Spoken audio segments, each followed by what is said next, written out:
Pook sa Ilocos kung tawagin ay Santoy. Dito ay may naninirahang mag-asawang higante. Ang pangalan nila ay Angalo at Angarad at ang taas nila ay mahigit sa 20 talampakan. Nang panahong yaon, ang ating bansa ay hindi pa isang kapuluan. Ang Pilipinas ay bahagi lamang ng Hilagang Borneo. Isang umaga, sina Angalo at Angarad ay nanguha ng tulya sa dagong dagat sulok. Nang magbukas sila ng tulya upang kainin, ay nakakita sila ng mga nagkikislapang perlas. Habang sila ay papauwi, ay napag-usapan nila kung sino ang magmamay-ari sa maraming perlas.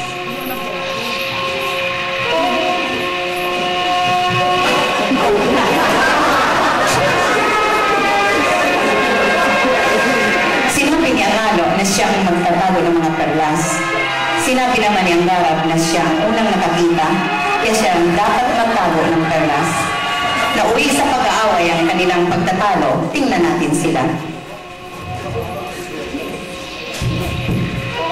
Sa tindi ng galit ni Angalo,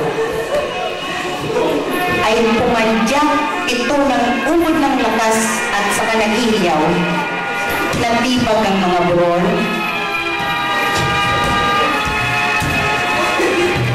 gumuho ang mga bundok at bumuka ang lupa. Nagpapadyak din si Angarad at sinigawan ng sinigawan ang asawa. May nagtibag na burol at may gumuhong mga bundok. At nang lumuha ang pag-aaway ng mag-asawa, nagliparan sa iba't ibang dako ang maraming piraso ng lupa. Ang malalaking piraso ay naging pulo ng Luzon, Visayas, at Mindanao.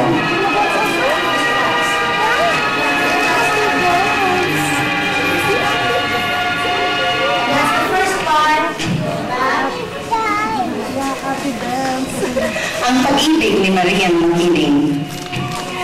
Noong unang panahon, sa bundok ng Laguna ay may nakatirang magandang diwata. Ang pangalan niya ay Maria Makiling. Siya ay matulungin sa lahat.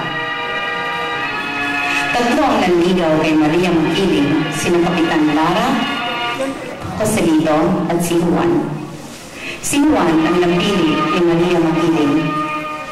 Nang sabihin ni Maria na si Juan ang napili niya, ay nagalit sina Kapitan Lara at Joselito. Gumawa sila ng paraan para maparusahan si Juan. Sinunog nilang kwartel ng mga Espanyol at pinagbintangan nila si Juan. Dahil dito ay binaril si Juan, ngunit bago namatay,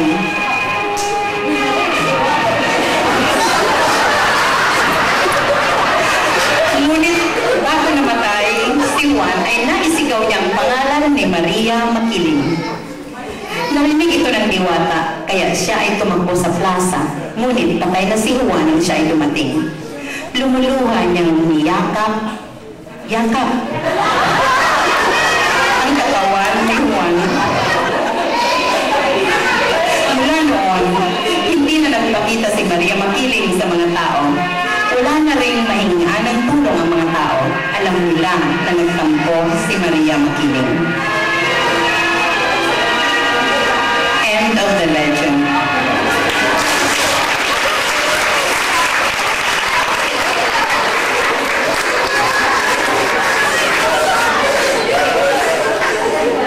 Ang wika ni Francisco Balagtas. Ang wika ko yamang sa aking pamana. Ng mga ninuno ng libiling naman. Wika itong dangal ng lahi nila.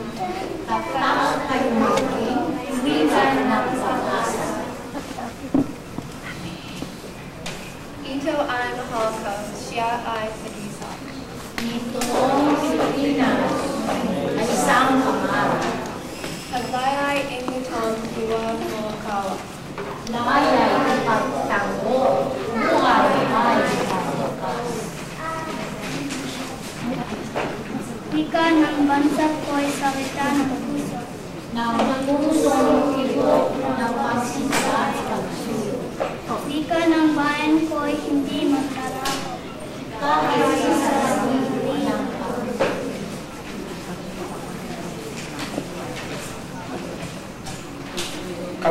ang wikang ito'y tuluyang maparang.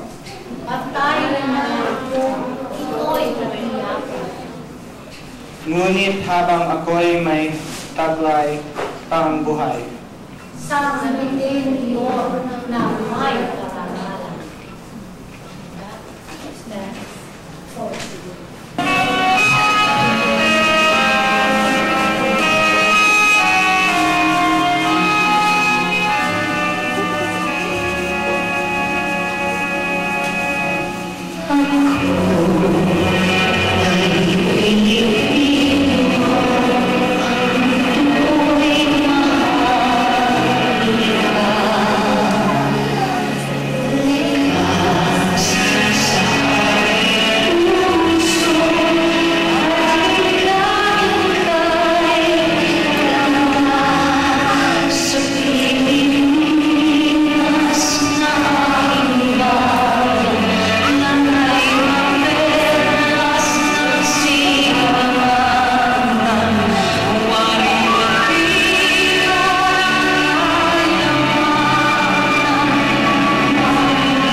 The colonial period of the Philippines saw painful times for the people, but the Filipinos emerged stronger in character, more learned, and more enriched in various ways.